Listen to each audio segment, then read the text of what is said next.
In Germany, vines have been cultivated since before the Common Era, and its vineyards are amongst the world's coolest, reaching above the 50th parallel, about as far north as grapes can grow. So wine growing in Germany is a very special part of our agricultural industry, and it's 2/3 white wine growing and 1/3 red wine growing. Germany is home to over 1/3 of the world's Riesling. Beloved for its versatility, elegance, and aging potential, it is the country's undisputed great grape. The Riesling grape for us is the most important grape variety.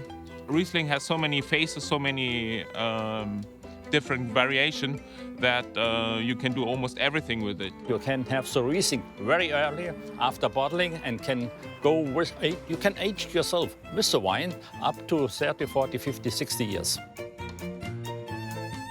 Riesling is also the German wine you find in all our export countries. It's a fantastic wine as a food matching wine. It's the most sophisticated white wine, and it's the most versatile white wine.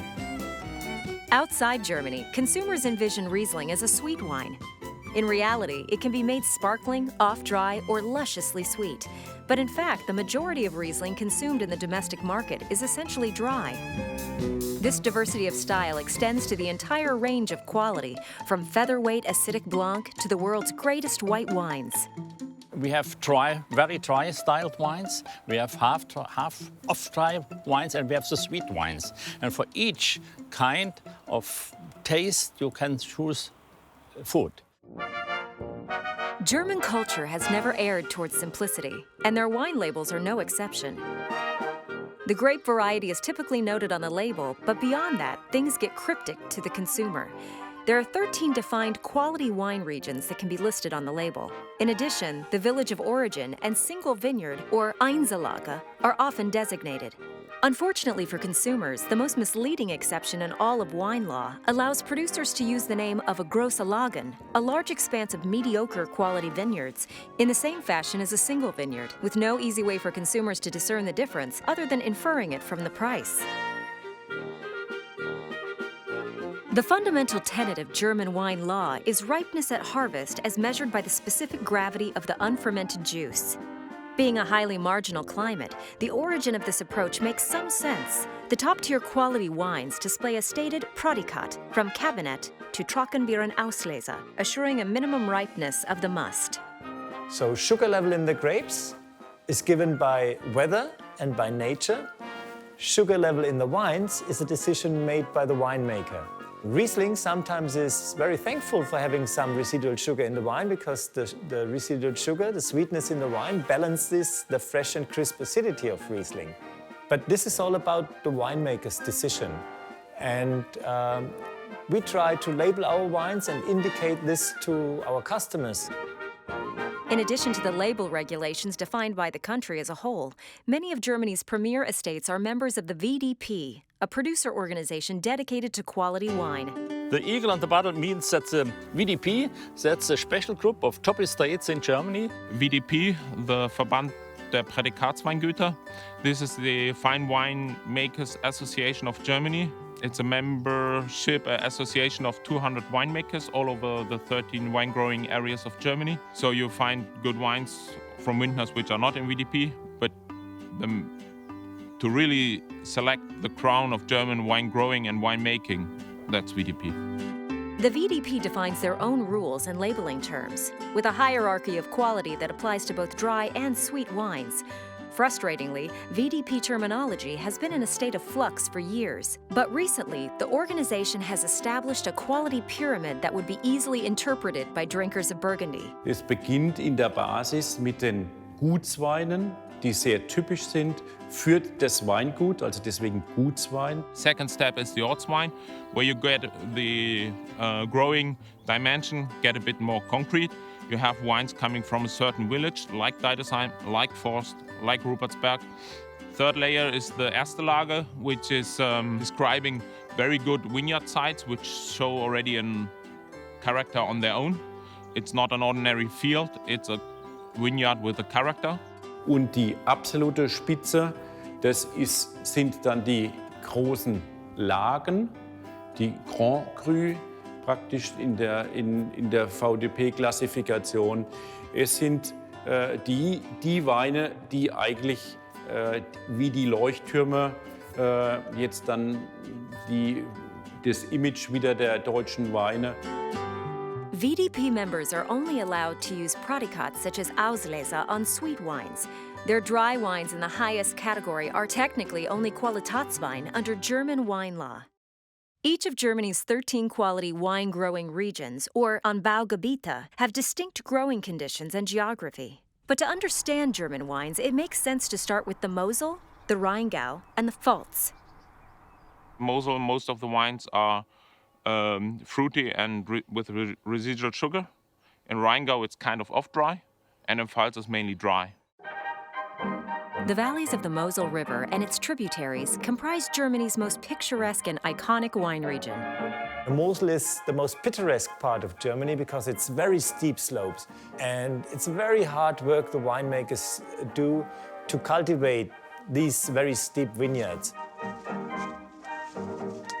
We are here in the Middle Mosel, in the best part of our region, and that's the village of Brauneberg behind us. And we are standing here under the most famous Brauneberg Juffer Sonnenwurm. The Riesling, it needs a special soil, a special microclimate. And the soil is very important. A light soil, slates, blue slates, and the slates are warming up very fast over the day and keep the warmness over the night and spend it back to the wines.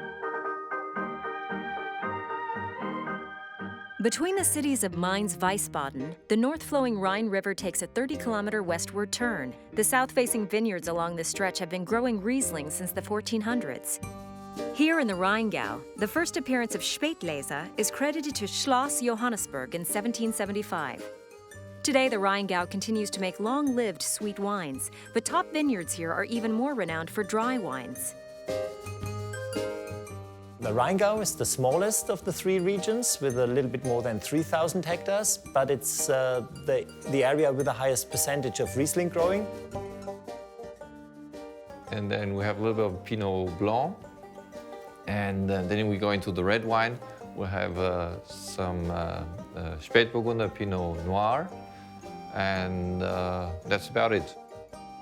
The Rheingau wines are very well known for their slightly salty and flinty minerality. Rheingau Riesling wines are always described as elegant, fresh, crisp, nice acidity, a good backbone of acidity, but also quite balanced because we have a lot of extract coming from the soil into our wines. Just east of the French border, the Pfalz is the significant source of top-quality Riesling, with the largest planted acreage of the grape among the country's 13 Anbaugebiete. Die Pfalz insgesamt, das ist ein Streifen entlang des Pfälzerwaldes, 80 Kilometer von Nord nach Süden und hat eine Ausdehnung ungefähr von 15 Kilometer, 10, 15 Kilometer vom Pfälzerwald zum Rhein hin. It's a quite mild and warm climate. It's the second warmest area of Germany, which helps us to ripen the grapes and also to reduce a bit the acidity. Like Alsace, its neighbor to the west, the soil and topography of the Pfalz can change dramatically from vineyard to vineyard. Millions of years of volcanic and tectonic activity combine with an ancient riverbed to form a diverse landscape of soil capable of yielding excellent wines from a range of different grapes. Compared with more northern regions like Rheingau or Mosel, wines from Pfalz have a much more fruit expression in the wines, so you get more of that peachy, apricot flavor of the Riesling grape than compared with other regions. Hier im Süden der Pfalz eigentlich eine größere Rebsortenvielfalt findet, als das im Norden der Pfalz ist. Hier findet man, und das ist der Teil der gemeinsamen Weinbaugeschichte zum Teil mit dem Elsass, hier findet man auch die ganze Burgunderfamilie, also die Pinots, Pinot Blanc, Pinot Gris, Pinot Noir. Man findet aber auch alte Rebsorten wie den Gewürztraminer, den Muscatella. Riesling is indeed just the beginning of what Germany has to offer. German winemakers are optimistic as they look ahead, confident in the uniqueness of their country's terroir, climate, and grapes. I think the future will be bright. Riesling cannot be grown in too many parts of the world because the Riesling always claims a special climate, cool climate, and a special soil. Noch nie so viel gute Winzer, gute ausgebildete junge Winzer haben wie momentan. Insofern glaube ich, dass qualitativ das eher noch besser wird in Zukunft. Das ist eine Sache, aber Germany's winemaking and identity has evolved from ancient origins to widespread notoriety to diminished fame in the 20th century. Today, however, as wine lovers enthusiastically rediscover German wines and realize they are not all sweet, the future looks promising.